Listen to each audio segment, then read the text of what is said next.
Hello everyone, welcome back to Review and Rate. Today, we're entering into a world of creepy monsters and evil supervillains. That's right, we're going to head into Africa and take down enemies over and over again to talk about Resident Evil 5, a game developed by Capcom and released in 2009. If you're a fan of repetitive gameplay, over-the-top action, and an entertaining villain, you won't want to miss this review. Now, let's push this huge rock in a volcano and get ready to enter the world of Resident Evil 5.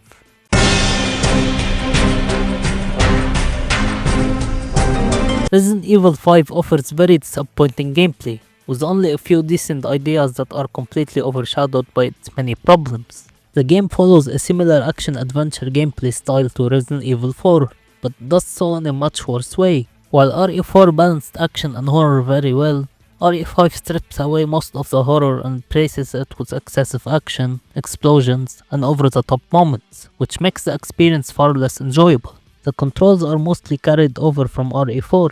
While Chris does turn slightly better than Leon did in RE4, the improvement is minimal. Just like in RE4, Chris still completely stops moving when aiming, but aiming in RE5 feels significantly worse overall. In RE4, aiming felt more controlled and precise, but in RE5 it feels unstable and awkward. The camera turns too quickly, making it hard to line up shots, especially when fast enemies rush toward you. Shooting enemies from a distance is also frustrating, as it feels unnecessarily difficult to aim accurately. It's strange how RE5 tries so hard to copy RE4, yet fails to replicate one of its most important strengths, satisfying gunplay. What makes this even more disappointing is that some great features from RE4 were completely removed. One major example is the merchant. In RE4, the merchant added personality and charm to the game, making buying and upgrading weapons fun and memorable. RE5 introduces a character who briefly feels like a replacement for the merchant by giving weapons at the start of the game, but then he gets killed. From that point on, all buying, selling, and upgrading is done through a basic menu between chapters.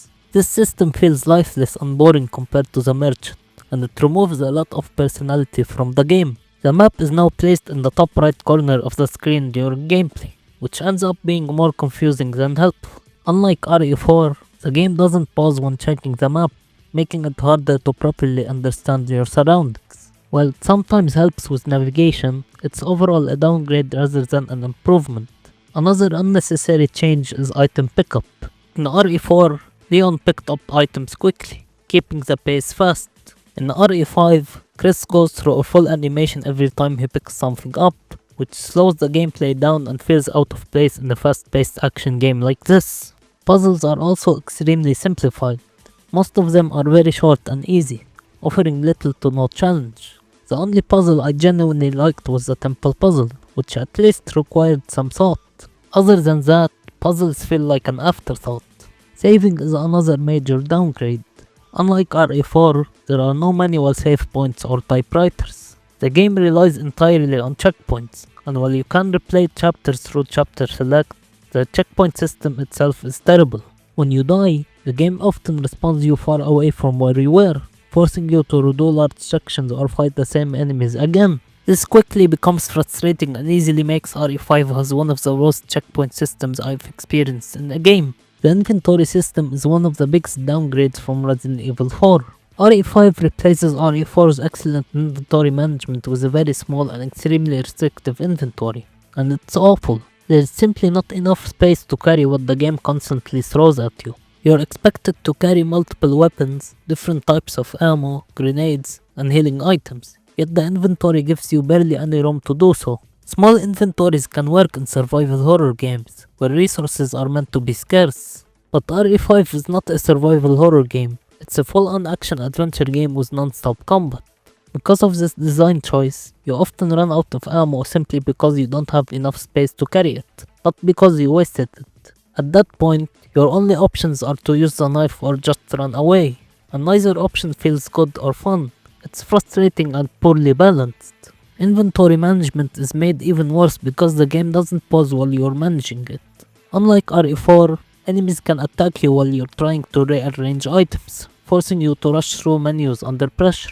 This turns what should be a strategic mechanic into a stressful and annoying chore. You can't combine herbs unless you physically pick each one up, which limits how many healing items you can prepare in advance. Because of this, you often find yourself stuck on low health for long stretches of the game, which is more irritating than intense. Like RE4, RE5 includes story files scattered throughout the game. Some of them are interesting to read, but there aren't many of them.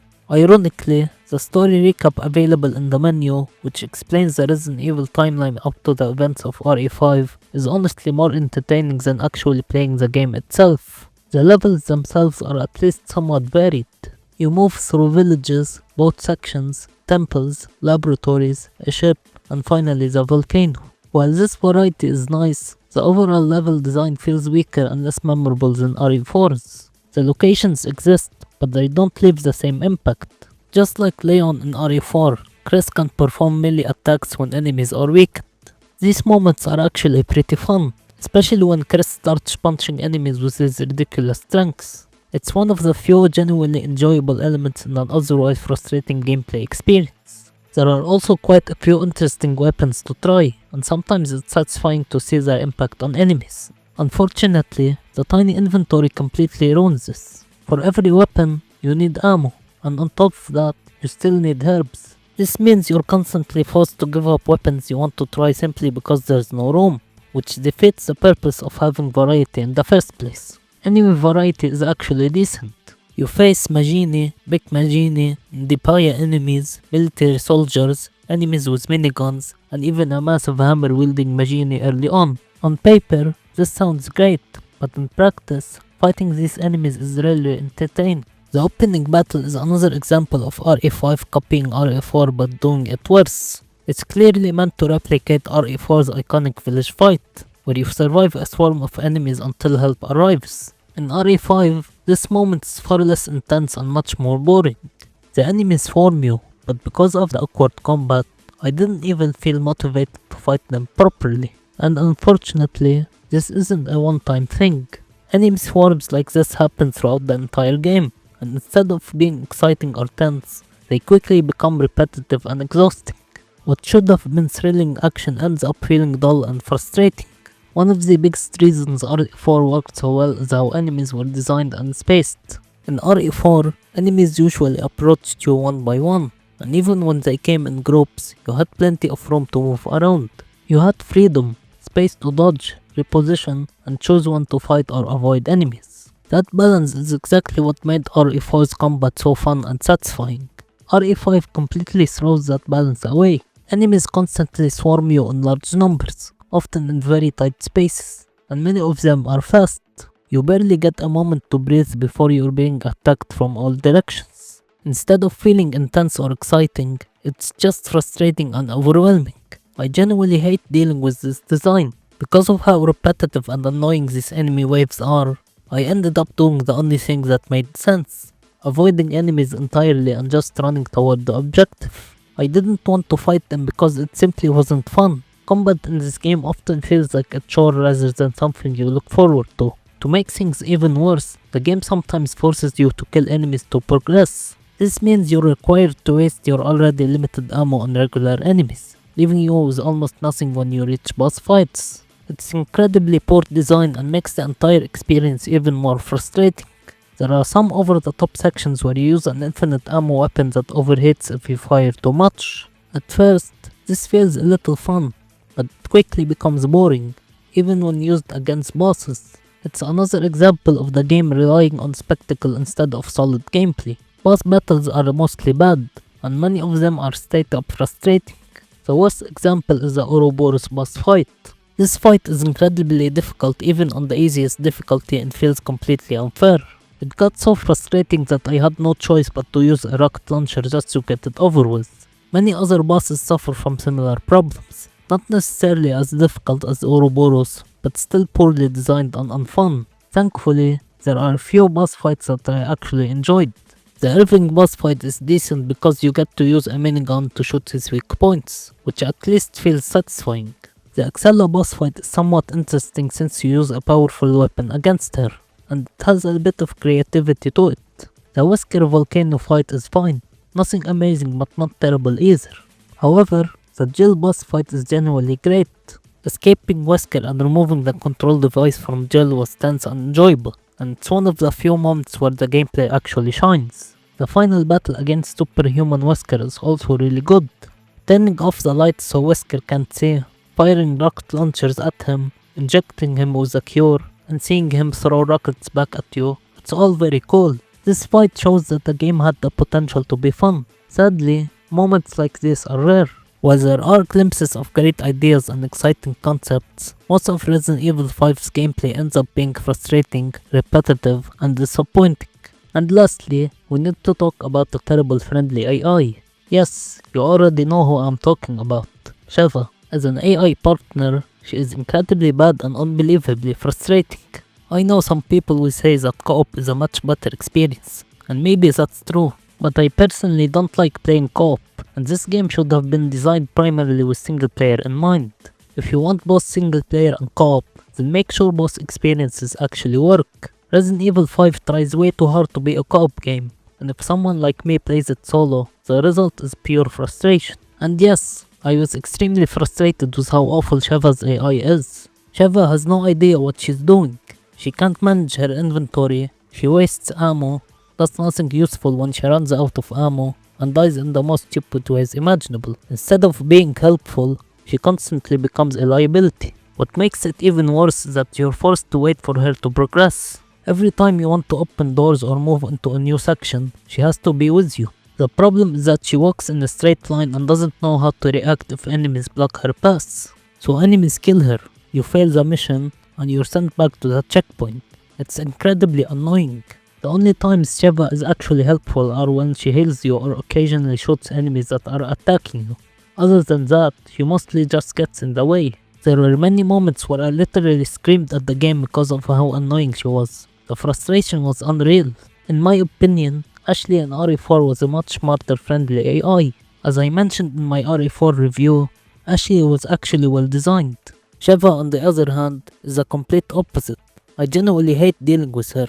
There's also one especially frustrating section where you're separated from Sheva and Lickers spawn infinitely. You're forced to move a big box across the area while Lickers constantly attack both you and Sheva. If the Lickers kill you, you fail because no one can heal you. If they kill Sheva, you also fail. It's easily the most frustrating section in the entire game. I completely lost it during this part. I actually exited the game out of pure frustration, then came back later just to push through it. I was never so relieved for a section to finally end. But now, let's move on and talk about the story.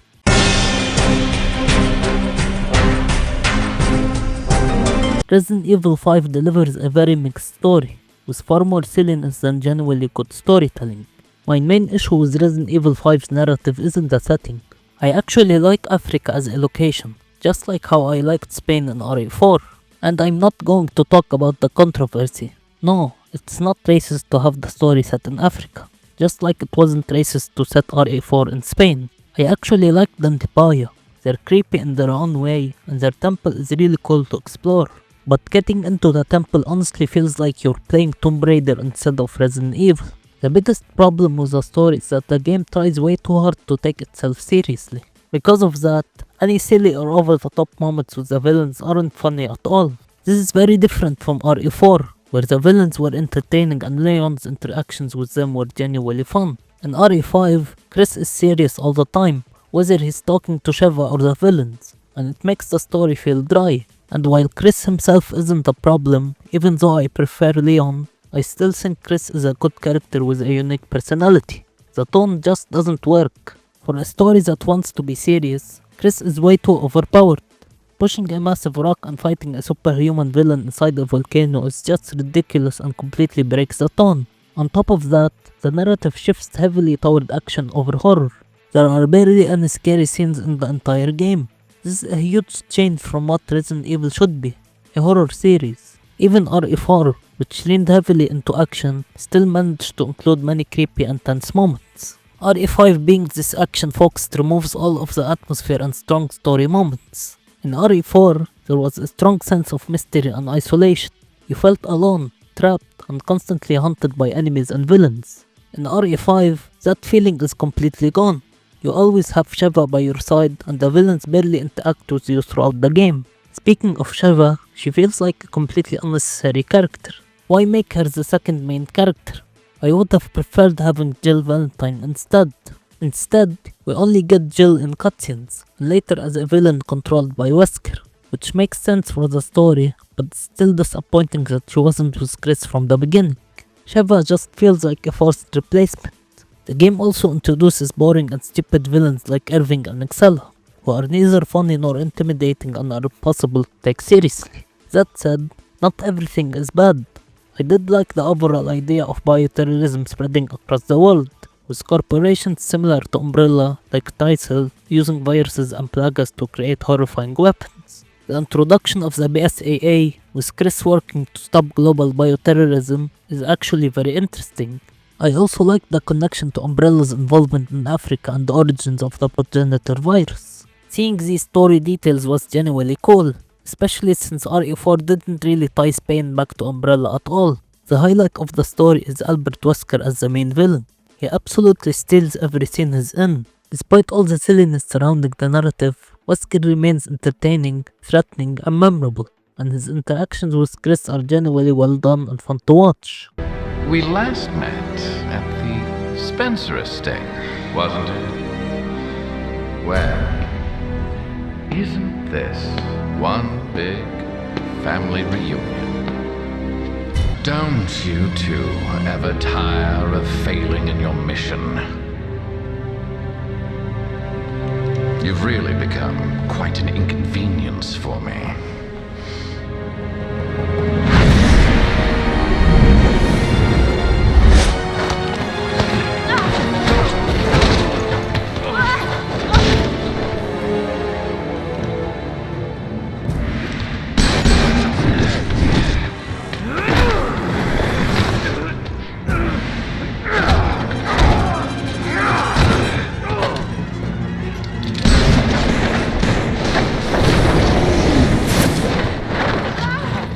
Unfortunately, all the best story moments involving Wesker, Jill, and the Umbrella connections are pushed toward the final chapters of the game. Instead, the early and middle portions are filled with boring and uninteresting scenes involving Irving, who we eventually defeat in a boss fight, and some forgettable moments with Excella, who thankfully ends up getting killed by Wesker himself. The story itself is fairly simple. Chris travels to Africa with Sheva to stop bioterrorism, or Trisel spreading a parasite similar to Las Plagas with some small differences. This ends up feeling like a partial copy of RE4's story structure.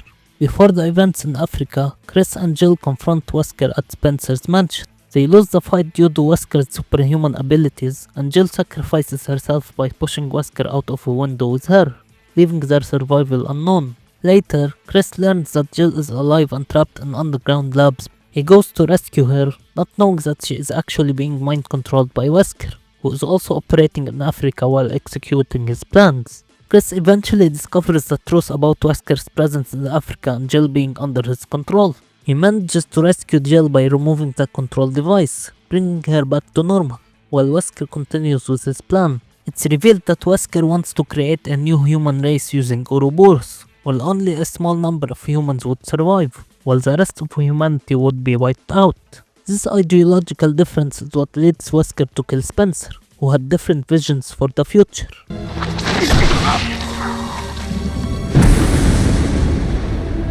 That right is now mine.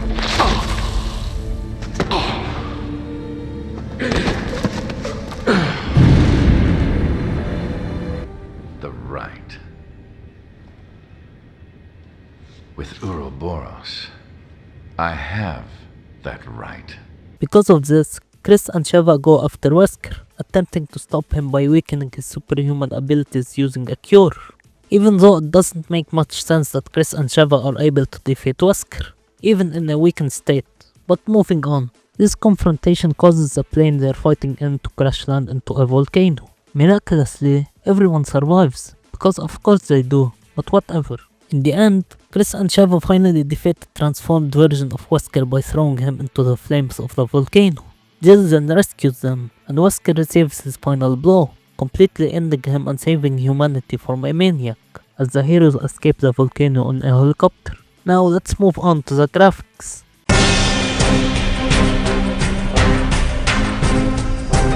The graphics in Resident Evil 5 are good overall, but surprisingly, they feel a little worse than Resident Evil 4's visuals.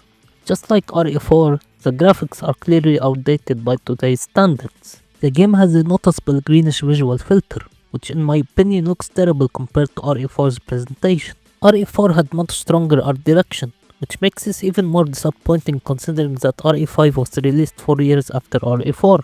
That said, despite the outdated visuals, there are still things the game does well. The character models are detailed, the different types of enemies look intimidating and scary, and many of the locations you explore are well designed and visually interesting. Now let's move on to the sound.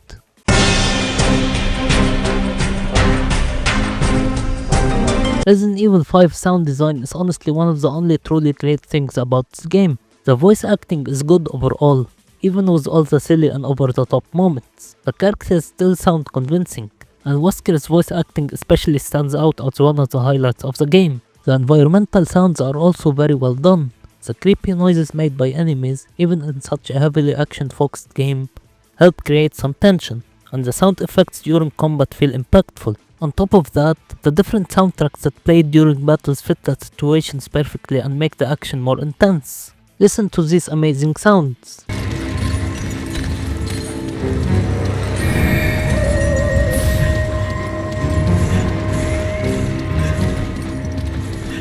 "7 minutes. 7 minutes is all I can spare to play with you." Your future hinges upon this fight.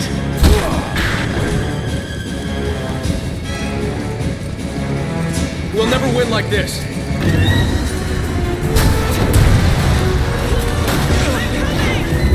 There's no point in hiding.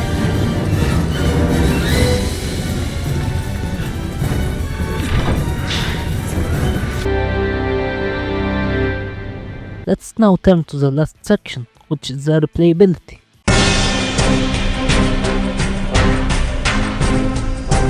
When it comes to replayability, Resident Evil 5 does offer some options, but none of them are particularly enjoyable. You can play the Mercenaries mod, but it's nowhere near as fun as RE4's Mercenaries. Considering how frustrating Resident Evil 5's gameplay already is, this mod really isn't worth your time.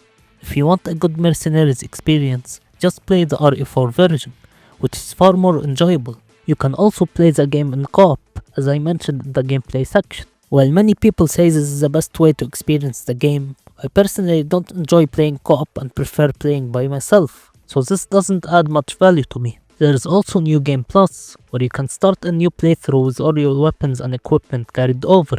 Honestly, this isn't very exciting either. The inventory is still extremely small, which means you can barely experiment with the weapons you carried over. And if you want to try higher difficulties, the game is already frustrating on its easiest setting, so harder difficulties feel more annoying than challenging. After finishing the game once, you can replay it as Sheva instead of Chris, but personally, I have no interest in doing that. If I'm replaying the game, I'd much rather play as Chris Redfield again. Lastly, you can rewatch the cutscenes, which is honestly more enjoyable than replaying the actual game. At least here, I can enjoy some of the action scenes and Wesker moments without getting frustrated by the gameplay. But now, let's summarize everything with my overall impression.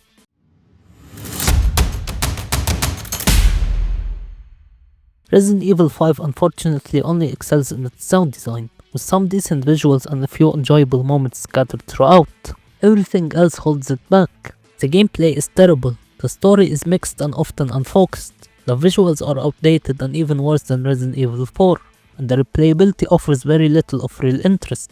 This game desperately needs a full remake, and I genuinely hope that happens someday, because as it stands, I have no interest in ever replaying it. Resident Evil 5 is a huge disappointment and a massive downgrade compared to how fantastic Resident Evil 4 was, and for that reason, it earns a pretty low score.